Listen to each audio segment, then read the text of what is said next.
So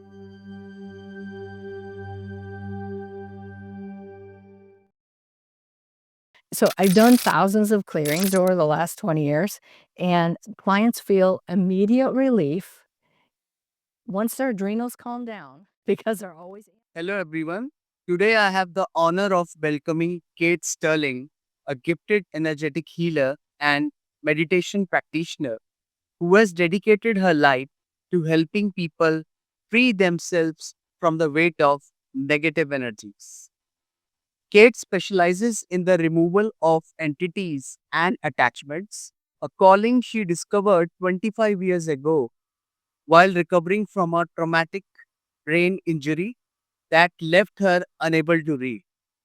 At that time, she was leading a major technology project at the Pentagon and Air Force, but it was energetic healing that restored her body, mind, and spirit and set her on this extraordinary path. For over 2 decades, Kate has been a devoted Vipassana meditation practitioner, weaving wisdom, concentration, and compassion into her unique methods. She is also currently completing a PhD in natural medicine.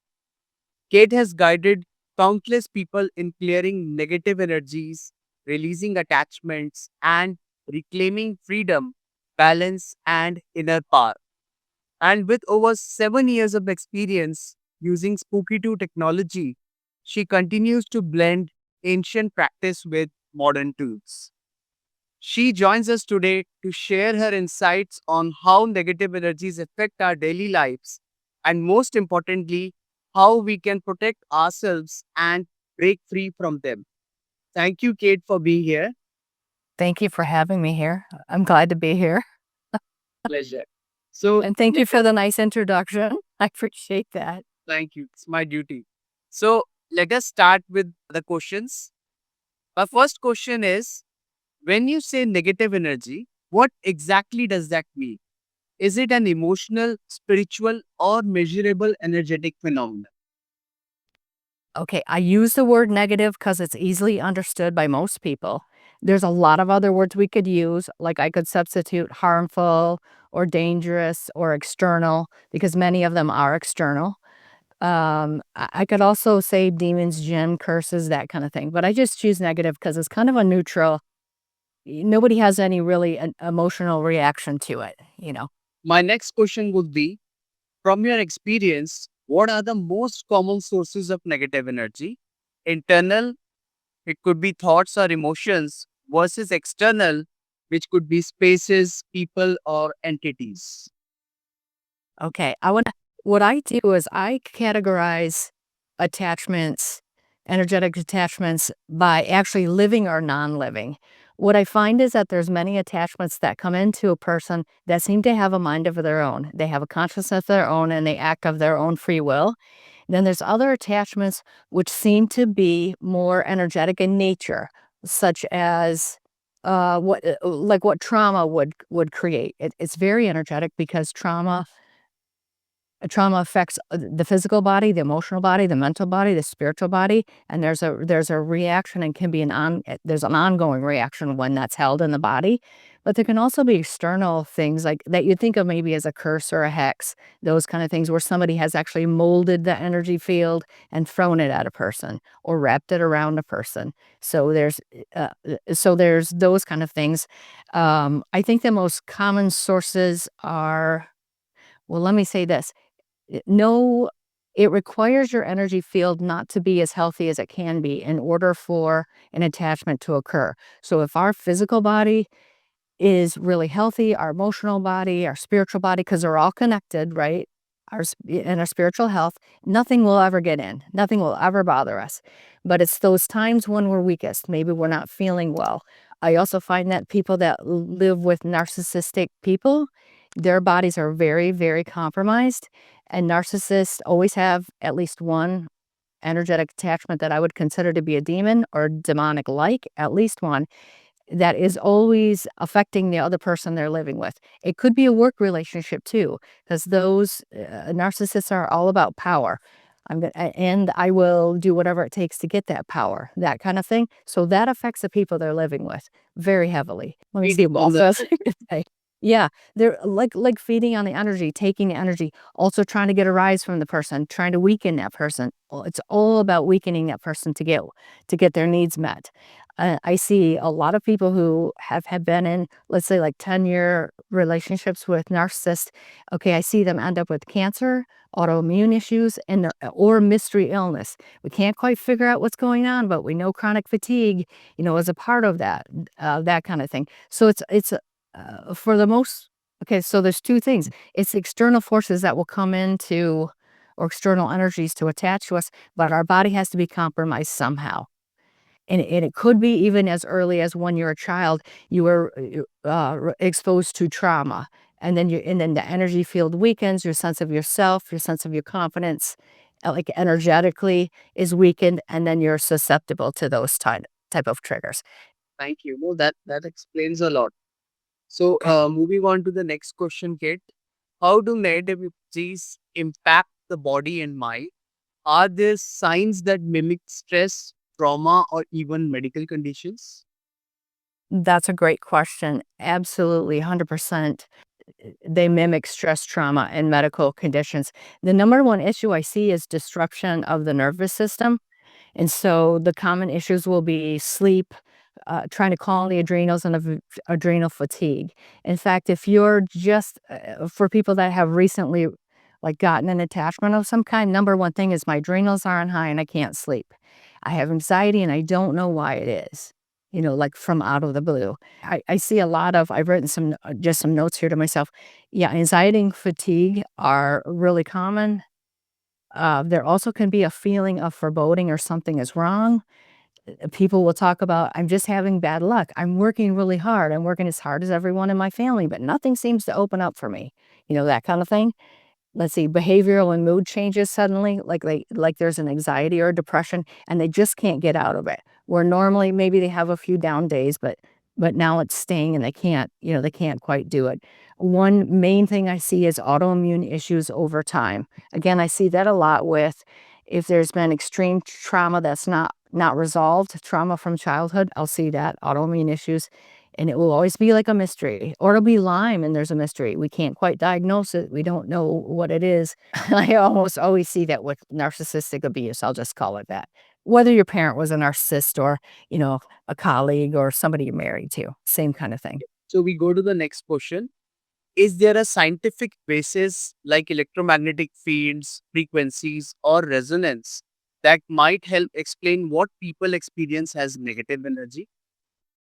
Yeah, I know there is. I'm not familiar with all the science, but I do know people within the last, let's say, I met people in 2014, 2015 that were using different devices. They were using heart rate variability to see before and after. I would love to do a study like that.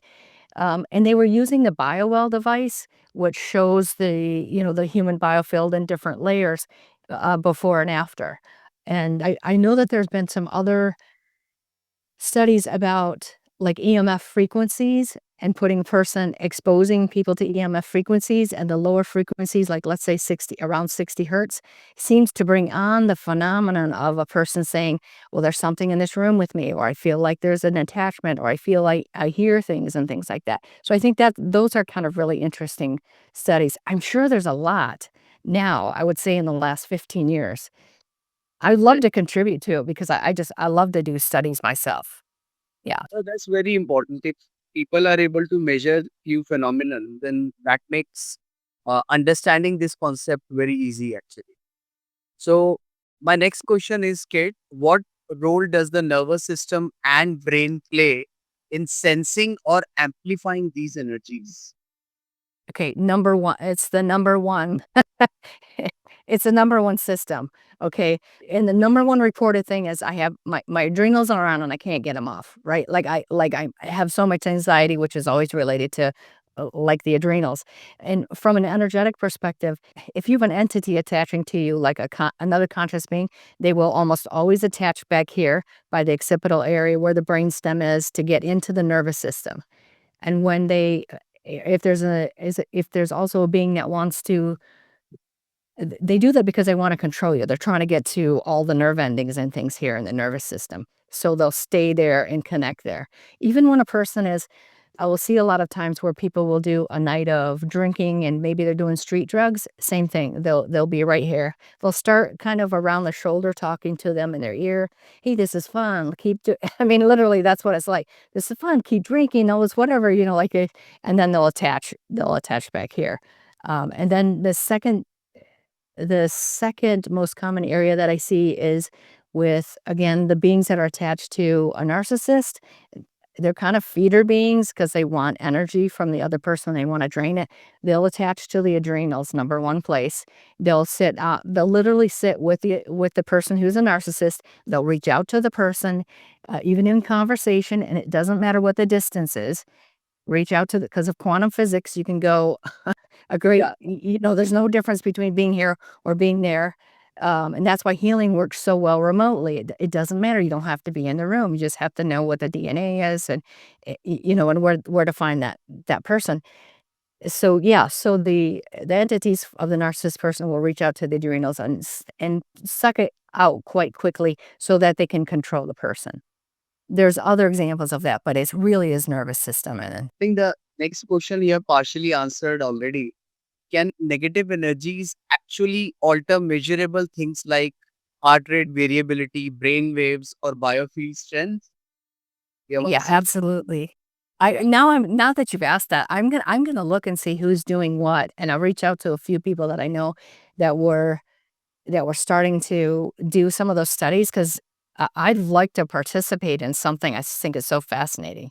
That would be really fascinating if you can do that. Yeah, on a great number of people, you know what I mean? Like, the tricky part is and maybe you can help me with it, but the tricky part is that they're not in person with me. You know what I'm saying? Most people I work with are on other Say, continents. Yeah, but I wonder if you could use what about using Spooky too and doing, like I wonder if you could do a biofeedback for the person regardless of where they're at before and after and see what shows up. I don't know, that's there's something to that. that's possible. We can definitely try that. It's a good idea. Oh, I love that. Yeah, I love that. Okay. Okay, the next question is, Kate, what practical steps can someone take daily to reduce or shield themselves from absorbing negative energy? Okay, so first 2 things, you gotta stay in your spiritual power. Know that you're a unique, special being that the divine loves. You have a unique energy field, a unique place in the world. Also, stay in your physical health because the physical body is related is attached directly to, the mental body, the emotional body, the spiritual body. So keeping all of those 3 healthy, that's your number 1 thing that you can do, and there's so many ways you can do it, like daily practices of, I'm gonna go outside and put my feet on the ground and connect to the earth, because 'cause we're like human light bulbs. We're like light bulbs of consciousness. The earth grounds us and turns us back on. Water will do that. Loving an animal, taking care of a baby, something that you love does that too. Showers will do that for us, especially if we're thinking, "Oh, now," if we're thinking in the shower, like, I'm cleaning my body, I'm cleaning my emotional body, my physical body, my spiritual body. If we're paying attention to all that, that literally cleans it. And interestingly, if you look at children of parents who pray for them every night for their health, for their safety, for their protection, they have a beautiful, beautiful, very thick field. It will be like sometimes this thick around their energy body that is sparkly and silverish and just beautiful. Nothing can get in there. And that's how you can tell if a parent is actually praying for their child or their animal. I've seen that around animals too. So those are some of the ways. I mean, there's things that can enhance it. If you have a love for crystals, you know what I'm saying? Finding the right ones that would work for you. Yeah, crystals, prayer, even prayers for protection.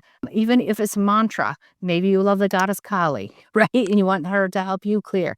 Those kind of things. Even having it on in the background or whatever. But it's actually it's kind of connecting to yourself as a spiritual being made of all these different layers and in caring for that, taking care of that. I did a study this year for a 3-month study from May to March, April and May. I took 25 people and I was looking at I was looking at their energy fields from the perspective of how much damage is there? They're coming to see me, but how much damage is there? And are they a person that practices, have a daily spiritual practice, or do they not? And I looked at the results. Now, I was looking at the new, I'll call them COVID beings that have come in with recent shots, if I can say that. There's 4 new types that came in during that time, and then there's a bunch of energy that looks like and acts like a black goo, like a tar in the energy field. And for a while, I was trying to figure out why are there's these 4 aggressive types that I've never seen before. Then I started to do some research and found a gentleman who wrote a book on it about what he was seeing, and that helped me so much. But anyways, I was looking at anybody that came in, how were they affected? And what I found was this: it was remarkable. For people that did not use spiritual protection, they were 100% either severe, 80% severe damage, or 20% moderate. For people that use spiritual protection, let's say their severe was only at 24%, mild moderate was 6%, no damage from those kind of beings, 64%. That's a huge difference. I mean, you're going from either 80% severe or no damage at 64. It's almost like reversed. And it was those people that had some sort of whatever it was, whatever worked for them spiritually, whatever connected them to who they are as a spiritual being. It didn't matter what the practice was. They just did so much better in their outcomes. Yes. Very good study, actually. Moving on to the next question, Kate. Now, this is my favorite one, I think. You have worked with people on clearing attachments. Yep. What does that process look like? And how quickly do clients usually feel relieved? Okay. That's a great question. I love it. And it's practical, which I love. So I've done thousands of clearings over the last 20 years, and clients feel immediate relief. Once their adrenals calm down, because they're always amped up, they'll feel even more relief. What they'll be like, I'm starting to feel better. I think I'm like halfway better. Then you give them a couple hours and it's like, now I'm better and I'm back to myself and I feel connected again. It's almost impossible to connect to ourselves when those adrenals are going. So let's see, the process looks like this. I started out as a healer with people in the room with me, and then I realized, oh, there's no difference. I had a gentleman call me and say, hey, I'm having some chemotherapy, and what's happening is my lungs are filling up afterwards. Do you think you can help me? And I said, yeah, I can help you. Let's try it. And I hadn't done it before, but I was like, yeah, I know the power of the energy and whatever. So he was, several hundred miles away. And I would join him when he would have therapy appointment. I'd join him from a distance. And the intention was hold him in love, because that's really what a session is. Connect to the divine and the powers that heal, and ask for it to relieve and take away the liquid. And it worked. He would no longer have his, the lining fill with water. And then I was like, oh my gosh, this works so well. It doesn't matter where you're at. Then I started to work with people at a distance, and they opened it up for me. Okay, so anyways, I'll go back to that. Okay, the process, it looks like this. I'll hold the energy of the person in a high energy frequency of unconditional love. Then I talk to their soul. I find out what has happened and why. And then I work with the energy one bit at a time. So it'll be like, what's happened and why, and they may say trauma, when they were 8 years old, and I'll say, what do we need to do to recover this? And I'm holding the energy and I'm holding the intention for them. I'm asking the questions and I'm literally seeing it being done in my mind. Then I work with, and what I'm doing is I'm working with the energy field from a 12 chakra standpoint, that there's 7 in the body. There's an earth one that's grounded, and then there are the what you call the higher chakras above. And then I'm looking at the energy fields, the energy layers around them, because it forms 12 layers. That's what I see. Some people see more energies. There's infinite ways you can see it, but that works for me. And then I'm working with that. It's really helpful because sometimes you'll find an attachment land in a certain place, and where it lands is very telling. So let's say that it lands like on the 11th chakra, which is, you have, if you have 12 layers, I'm just saying it's here, the one in there, the 11th, well, the 11th is a really high energy field that's all about us manifesting our divine work in the world with our hands, through our feet, through our head. And when that's interfered with, I'll hear people say, doesn't matter what I do. I can't reach out to people. I'm on YouTube, or I'm talking to people all the time and they won't find me. That's a big sign to actually look in that area. There's something in that field, and it could be trauma. It could be ancestral trauma because we hold it. And one more thing I want to say is that there are many, many people I'm meeting right now that have said consciously, it ends with me. The trauma in my family and the things that happen in my family generationally, and happen to me, it ends with me. No more. And you'll see them take on it literally in their body. Their body will reflect energetically all of the things that their ancestors were trying to resolve and dealing with. And so, those are the people that have the most complicated, like, layers, but they're doing it purposefully, and it helps for them to know that, "Yeah, you're a person that said this," and they'll be, "Yeah, I did say that. How did you know that?" I'll say, "Your energy field is telling me that's your intention." So, you can find interesting things when you have a view like that. Next question is, do you think modern science will one day be able to measure or validate what healers already know about negative energy? I feel like they're gonna be pushed by those of us that are working within these energetic fields in natural medicine, and I also feel like they're gonna be pushed at the same time by people that have been healed by them because modern medicine didn't do it. And I'm finding more and more people that are understanding that medicine is primarily about a chemical reaction to get the body to do something it needs to do. And people saying it only works for so long because there's something else I need to deal with. I know that I've had trauma and I have other things, and my problem is not going away. I know, unless I deal with all of me. So I'm seeing that. I think we're going to push it, and we're pushing it now. I would say within the next year, there's going to be a really big outreach, and people will be looking for YouTube videos on who can help me understand what has happened. And we're actually, you and I know we're going back to ancient medicine. This is how medicine was before. We had healers and shaman, which is what we are right now. A different version of it. Yeah. Very interestingly, people are picking up alternative medicine these days. You see, there are so many Facebook groups, and people are becoming aware about everything. They want to know what they are eating. They are Yes. fully critical. They are analyzing things now. They simply don't accept anything in life. Yep. I love that so much. Why? And they're paying attention to toxins, which is like the Yes. number one, I would say toxins, number one issue. Yes. You know what I'm Yes. saying? Toxins, trauma, and disease for me. But Yes. disease doesn't happen unless you have the toxins. So, Yes. yeah, number one, and they're paying attention to it. Yeah, love that. So our last question for the day would be, for skeptics listening, what's the one piece of evidence, story, or scientific similarity you would share to make them reconsider the reality of negative energy? Okay, this is really good. I'm just gonna say, I have, oh my gosh, hundreds and hundreds of stories of people that will call me and cry, and they'll say, "You helped me restore my life. I didn't know everything that was going on, but I feel reconnected again. I feel purposeful, and now I can have this next part of my life." And they'll show me the journaling they've done, and they'll show me their plans for the future, and it's really beautiful. Okay, just lots of those. But I have two really compelling stories from this year that I think really bring this into focus, and that is, I worked with, two teenage girls who suddenly started, cutting behavior on themselves, cutting their skin.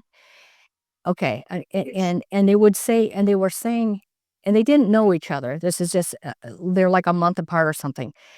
They each spent time in a psychiatric hospital for that. They were experiencing tense emotion and rage in times of that, and those are the times when they would cut. And they both said, it's like something takes me over. I'm not in control, and I don't know why I'm cutting. Okay, so I cleared them energetically of there were many, like, it'd be like a football team of entities coming to tackle somebody, but one main one, trying to, again, attached here, trying to get in to control the nervous system and was doing some of the controlling of the nervous system. And that would be the being that was really aggressive, like aggressive, and the one that I would say that's creating the rage. The others are almost like sucking the energy out, so the person, you know what I mean? It's almost like they're not well, they're ill at the same time. Okay, so I cleared all of those for both of them. I restored their biofields, and then they had these things in common. Number one, they each had huge amount of energetic toxins, which are characteristic of the new shots of the toxins that emerged in the last 5 years, because there's a telltale sign. The shots have created these energies that look like nanobots, and they kind of fly and float around the person here. They come from the higher chakras down into the person's energy field. They also leave beings with the person too, and they're really toxic, these new, energies. So they had those. They had adult-sized energies around them, which would be entities. They both had a large aggressive attached to their brainstem, occipital area. Okay, interestingly, they both received a shot within a month of this happening. Okay, when I cleared them once, spent time with them, and I'm saying one clearing for them was an hour and a half, okay? Going through layer by layer by layer by layer. Okay, they return to who they were. There's no more cutting behavior. There's no more, there's no more, I don't understand my rage. They're completely present with me. You know, they're aware, they're like, "I don't really know what happened." You know what I'm saying? So, really, really beautiful, and they're completely lucid. So that to me is, it tells a couple things, that these things are real and the toxins bring them in, and it doesn't have to just be the shot toxins. It could be mercury, it could be whatever. Those really heavy metals, some of the chemical additives and the flavorings and things, even the red dyes, those will bring those energies in too. And if we think about it like this, whatever energy we're resonating draws that energy that resonates to that to us. If we're resonating with all these toxins, then anything that resonates to that can come in as well. It's a very good indication if people detox themselves regularly. That really close the portal for these entities to stick onto yourself, right? 100%, that'd be the number one thing I would say. And then, and the prayer and uh, Yes. or mantras or whatever. Know that you're a conscious being of light. You've got all these beautiful energies, and take care of those. One thing, being a physicist that resonates with me is any sort of prayer, whether religion, non religion, it's a focused thought. It's a Yes, it is.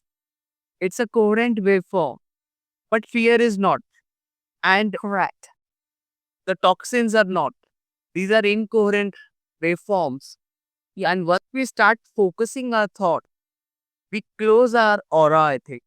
Perhaps even spooky to scalar can be beneficial here because scalar is all about the coherent waveform. It makes the entire environment coherent where we live in. All the viewers can check out the Kate's details, and if there is anything they would like to discuss with Kate, you can find the details in the description section, or if you wish to book any session, you can go ahead and contact her. Is that correct, Yep. Kate? That's correct, and if anybody has any question or just a comment, or you just wanna reach out to me, I welcome that. I love the dialogues. I love to know what people are thinking, and I love to answer questions. And in regards to the spooky 2, I use a spooky 2 to help my energy fields be coherent. I do the detoxes the quarterly detoxes. If there's anything else that I feel is a little off in my energy or something like that, I'll use it as well for that. Very nice. Very powerful. Yeah. Yeah. And thank you, Kate, for all your time today and for sharing your knowledge and expertise with us. And I think people should understand that this is not something out of the world thing. We are the portals, right? So we have to work on ourselves to close all such connections and make ourselves physically, mentally, emotionally stronger. So Totally agree. thank you, Kate, for being here today. Thank you for having me. I appreciate you. I appreciate being on the show.